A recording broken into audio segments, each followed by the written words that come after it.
je serai de manière un peu bizarrement, j'apprendrai cette question par un biais un peu personnel, mais aussi pour prendre un peu de recul. C'est-à-dire que j'ai quitté la Turquie il y a à peu près 5 ans, et je me suis installé à Paris pour enseigner à l'université de Metz.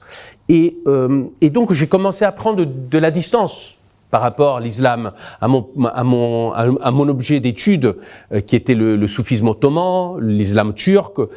Et dès que je suis arrivé ici, c'est-à-dire à Paris, on commençait à parler de plus en plus d'islam via ce qui s'est passé, en particulier à Paris et en France, donc via ce qu'on appelle le terrorisme islamique, parce que certains musulmans n'aiment pas non plus entendre parler de terrorisme islamique. Donc d'un côté, moi personnellement, je prenais du recul, et plus je prenais du recul, et plus on parle d'islam. Et je pense que ça me garde une certaine lucidité par rapport à ce qui se passe. D'un côté, j'ai envie de dire que c'est beaucoup dans le récit. Cette histoire d'islam, j'ai envie de dire, ça se passe beaucoup dans le discours. C'est vrai, il y a des faits, il y a des faits graves qui ont ensanglanté aussi la France, ce pays, l'Europe. Ça s'est passé un peu partout, en Allemagne, en Espagne, à Londres, et à Bruxelles, etc. Donc, ça a commencé par la France, mais c'est en Europe. Mais, bien sûr, donc il y a des faits très graves, et en même temps, il y a un discours qui est encore plus dangereux. Le discours porté envers l'islam, sur l'islam, une amalgame qui est faite entre terrorisme et islam. Tout ça n'aide ni la cause d'une bonne connaissance de l'islam et des musulmans, je dirais a fortiori, ni non plus la cause d'une paix des citoyens européens. Si on doit résumer en quelques mots, on pourrait dire que une certaine capacité aussi à utiliser des moyens forts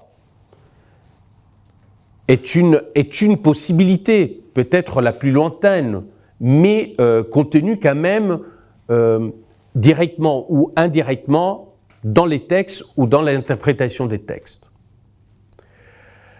Cela dit, ça dépend toujours des époques, parce que ces textes qui laissent ouverte la porte à une interprétation de l'utilisation d'une certaine violence pour des fins religieuses, parce que la conversion, c'est toujours une conversion religieuse, on va dire, eh bien, c'est à des époques où, étonnamment, l'islam politique montrait sa faiblesse. Il faudrait donc dire qu'aujourd'hui, l'islam, il se trouve dans une impasse politique. C'est parce que politiquement, l'islam n'a pas de force qu'il la recherche dans la violence. Et dans cette interprétation aussi, évidemment pas par tous, peut-être par un segment très, très, très limité des musulmans, mais il la retrouve donc dans cette idée qu'il faut peut-être utiliser aussi la violence. Donc je pense qu'on ne peut pas, vraiment, effacer complètement la question de islam et violence.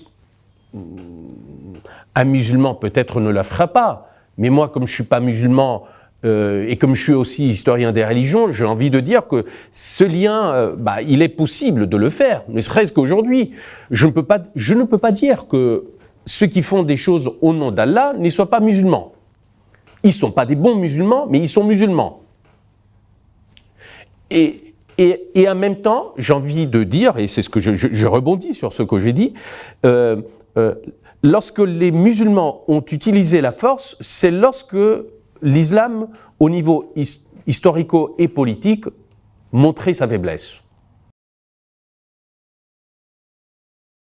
j'ai envie de commencer du côté européen, c'est-à-dire que peut-être pour les Européens, ou non, c'est pas juste de dire pour les Européens non musulmans, ce n'est pas suffisant, la prise de parole ou la manifestation. Après, je crois que alors je ne peux pas parler comme un musulman, mais si je me mettais à la place d'un musulman, je pense qu'il serait difficile d'avoir une parole très forte et de condamnation très ouverte et très fortement ouverte, parce que comme j'ai dit, il y a quelque chose dans ce qui se passe qui n'est pas entièrement en dehors de l'islam. En France, on ressent pas partout une volonté d'afficher à nouveau, ou comme toujours, mais d'une manière renouvelée, une identité religieuse peut-être plus forte qu'auparavant. On le sent aussi dans les nouvelles générations chrétiennes et catholiques, c'est-à-dire qu'il faut sortir des catacombes quelque part. Donc, je pense qu'il y a une idée d'identité religieuse qui se construit et qui se met en place de manière plus forte qu'à d'autres moments. Même quand je suis arrivé la première fois en France il y a plus de 20 ans, c'était pas aussi fort que ça, même dans les milieux catholiques. Aujourd'hui, je trouve que les milieux catholiques, dans certains milieux catholiques, l'idée de se montrer catholique est plus forte qu'auparavant. Je pense que la même chose se passe aussi, et a fortiori, pour l'islam. Il y a une volonté de s'afficher comme musulman, il faut afficher une identité musulmane, il faut revendiquer les droits pour l'islam en France, etc., etc. Donc cela, je pense que ça vient aussi peut-être, ou en grande partie, d'une histoire de la laïcité, qui était un bien sûrement précieux, qui est une conquête humaine, j'ai envie de dire, dans l'histoire de l'humanité. Et c'est là où je pense qu'il y a un débat. Je pense qu'il y a un débat laïcité versus religion, ou religion versus laïcité. Et j'ai envie de dire, les deux sont extrêmement importantes. Mais comment les articuler ? Eh bien, c'est là la difficulté. Aujourd'hui, avec cette idée, ce besoin d'afficher de plus en plus une identité religieuse. Et le troisième pôle problématique, donc d'un côté, il y a sûrement la laïcité, une histoire des laïcités. De l'autre côté, comme je viens de dire, il y a un besoin d'identité sociologique et religieuse, sûrement, mais donc identité religieuse, de pouvoir afficher sa propre religion en termes de doctrine, de pratique, etc. Troisième pôle, c'est que, et c'est là que moi personnellement je me pose de plus en plus la question,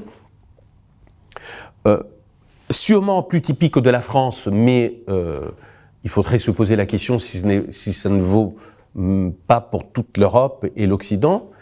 Il y a quelque chose qui relève d'une question entre l'appartenance religieuse, l'identité religieuse, qui pourrait aujourd'hui, ou au moins dans les discours, remplacer une appartenance à un État. Ce qui est un des fondements d'ailleurs du théologico-politique des frères musulmans. L'appartenance religieuse avant tout. Et là, comme catholique, je suis bien placé parce que l'appartenance catholique, à la limite, prime sur toute autre appartenance, et même appartenance chrétienne. Donc, je crois que là, et c'est là qu'à mon avis, si ce que je soulève est vrai, eh bien, c'est nettement plus délicat et plus grave en même temps. Parce que là, il va y avoir effectivement, mais c'est pas seulement la question de l'islam, c'est que le combat, le conflit est entre appartenance religieuse à appartenance politique, un État. En tant que chrétien, je pense qu'il faut un travail de vigilance. Aujourd'hui, le chrétien, comme toujours, lorsque le chrétien a été vraiment chrétien, il doit être le veilleur de la nuit. Il faut un travail, un effort de vigilance, de lucidité, pour analyser la situation, pour répondre de manière lucide à la situation. Pas d'islamophobie, pas de naïveté non plus, pas d'identité religieuse comme ça contre l'État. Vous voyez, donc c'est un effort vraiment de lucidité. On ne peut pas céder à des tentations de réductionnisme. Il n'y a pas que la religion. Dans le contexte moderne, dans la modernité, la religion, c'est un des éléments, peut-être un des plus importants pour le religieux, mais dans la modernité, il n'y a pas que la religion, il y a l'État, il y a les droits, etc., etc. Dans la modernité, il y a aussi les différentes religions qui cohabitent. Voilà, il ne faut pas céder à la tentation d'un réductionnisme. Et le chrétien, je pense qu'il a cet appel, il a un appel à garder une analyse. Bien sûr, le musulman, il peut le faire, mais le chrétien, par la lumière du Christ, il peut apporter cette lucidité d'analyse.